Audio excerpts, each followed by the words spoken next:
Have you ever felt like you're just an ordinary person, caught up in circumstances far bigger than yourself? Like you're in the right place at the right time, but you have no idea why? If so, the story of Esther is for you. It's a powerful reminder that even when we feel small or insignificant, we might be exactly where we need to be for such a time as this. Let's journey back to ancient Persia, a vast and powerful empire. The king, Xerxes, throws a lavish festival, but things take a dramatic turn when his queen, Vashti, defies his command. Angered, the king banishes her and begins a search for a new queen, a search that would change the course of history for an entire nation. Among the young women brought to the palace was a Jewish orphan named Hadassah, known to us as Esther, raised by her wise and caring cousin, Mordecai. She possessed not only remarkable beauty but also incredible character and a quiet strength. Mordecai advised her to keep her Jewish identity a secret, a crucial detail that would soon become incredibly important. When Esther was brought before King Xerxes, he was captivated. He chose her above all the other women and crowned her queen of Persia. From an orphan to a queen, it's a true rags to riches story. But Esther's new life of luxury was not the final chapter. It was just the beginning of her true purpose. Meanwhile, a wicked and arrogant man named Haman rises to power, becoming the king's most trusted advisor. Haman despised the Jewish people, and his hatred was especially directed at Mordecai, who refused to bow down to him. Consumed by pride and prejudice, Haman devises a horrific plan.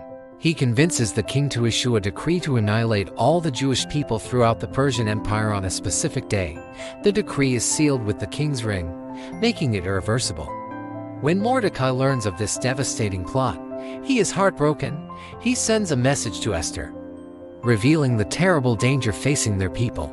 He tells her, "Do not think that because you are in the king's house you alone of all the Jews will escape. For if you remain silent at this time, relief and deliverance for the Jews will rise from another place, but you and your father's family will perish.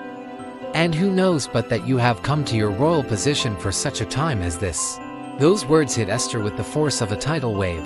For such a time as this, suddenly, it all made sense. Her position, her influence, her very life, it wasn't just a coincidence. It was a calling, but answering that call was terrifying. To approach the king without being summoned was a crime punishable by death. Esther faced a choice: stay silent in the safety of the palace and hope for the best, or risk everything to save her people. She makes her decision. She asks Mordecai to gather all the Jews in the city to fast and pray for her for 3 days. She and her attendants would do the same. And then, she says, "I will go to the king, even though it is against the law. And if I perish, I perish." This is the turning point. This is where courage overcomes fear. After 3 days of prayer and fasting, Esther puts on her royal robes and stands in the inner court of the king's palace. When the king sees her, he doesn't respond with anger, but with favor. He extends his golden scepter to her, a sign that her life is spared. But Esther doesn't just blurt out her request. She's wise and strategic. She invites the king and Haman to a banquet, and then to a second banquet.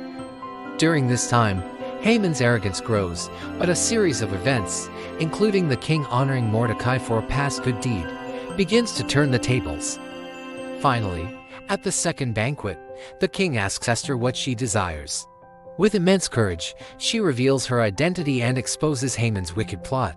"If I have found favor with you, your majesty," she pleads, "and if it pleases you, grant me my life, this is my petition, and spare my people, this is my request. For I and my people have been sold to be destroyed, killed, and annihilated." The king is enraged. The truth is revealed, and Haman's evil plan backfires completely. In a stunning reversal of fortune, Haman is executed on the very gallows he had built for Mordecai. And while the original decree couldn't be revoked, the king gave Esther and Mordecai the authority to issue a new decree. This new law allowed the Jewish people to defend themselves against their enemies. When the day came, they were victorious, and their sorrow was turned into celebration. The story of Esther shows us that our circumstances don't define our destiny. God can place us in specific situations in our jobs, our families, our communities for a purpose we may not yet understand. Like Esther, we might be called to be a voice for the voiceless, to stand for what is right even when it's scary. Her story encourages us to have faith, to act with courage, and to trust that we are exactly where we are meant to be for such a time as this. Thank you so much for joining me today. If this story inspired you, please let me know in the comments below. I love hearing from you. And if you're new here, consider hitting that subscribe button and ringing the bell so you don't miss our next video. Every like, comment, and subscription truly helps this community grow. Thanks for watching, and we'll see you in the next one.